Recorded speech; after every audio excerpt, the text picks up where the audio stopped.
నువ్వు ఒకరిని మోసం చేశావు అంటే, నీ పతనం అక్కడి నుంచే స్టార్ట్ అయినట్టు. ఒకని వల్ల హర్ట్ అయ్యాడు, లేదా హర్ట్ అవుతున్నాడు, లేకపోతే మనస్తాపానికి గురవుతున్నాడు, బాధపడిపోతున్నాడు అనంటే, ఆ టైంలో ఆ బాధపడే వ్యక్తి నిన్ను ఎన్ని తిట్లు తిట్టుంటాడు, ఎన్ని శాపనార్థాలు పెట్టుంటాడు. అవన్నీ నువ్వు ఏదో జన్మలో అనుభవిస్తావు అనని చెప్పి ఒకప్పుడు అనేవాళ్ళు. కానీ ఇప్పుడేం జరుగుతుంది అనంటే కలియుగం కదా! సో, ఏ జన్మలో చేసిన పాపం ఆ జన్మలోనే అదే టైంలో నిన్ను వెంటాడుతూ ఉంటుంది అనని చెప్పి చెప్తూ ఉంటారు. సో, అదే జరుగుతుంది అని అంటున్నారు కూడా. బట్ నా వరకు నాకు తెలీదు నిజంగా.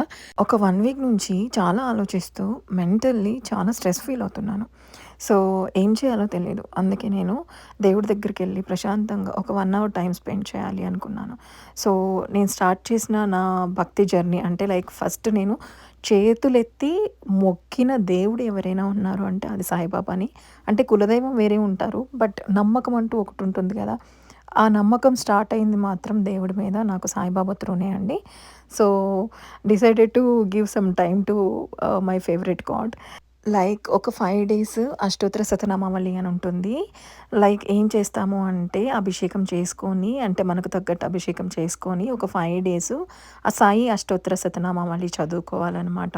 చాలామంది 7 శనివారాల వ్రతం చేసిన తర్వాత కింద కామెంట్స్‌లో మీ కోరిక నెరవేరిందా? కోరిక నెరవేరిందా? అని అడిగారు. కానీ నా జర్నీ స్టార్టింగ్ దగ్గర అంటే నేను దేవుడిని నమ్మడం స్టార్ట్ చేసినప్పుడు కోరికలు అడిగేదాన్ని. కానీ ఒక ఒక ఒక టైం అంటూ వచ్చేస్తది మనకి. అరే! నాకేం కావాలో ఆయనకి తెలుసు కదా! ఇంక పర్టిక్యులర్‌గా నాకిది కావాలని అడగాలా ఏంటి?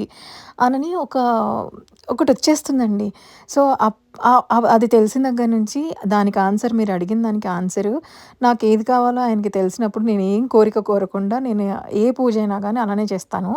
సో, దానికి మించింది ఇంకొకటి లేదు. అండ్ కోరిక నెరవేరాలని నేనెప్పుడైనా పూజ చేయాలి అనుకోననమాట. నాకు కావాల్సింది ప్రశాంతత అండ్ ఇంట్లో పాజిటివిటీ ఉండాలి. ఇవి 2 ఉన్నాయి అంటే ఆటోమేటిక్‌గా టైం అలైన్ చేసినలాగా మొత్తం జరిగిపోతూ ఉంటాయని నేను బిలీవ్ చేస్తాను.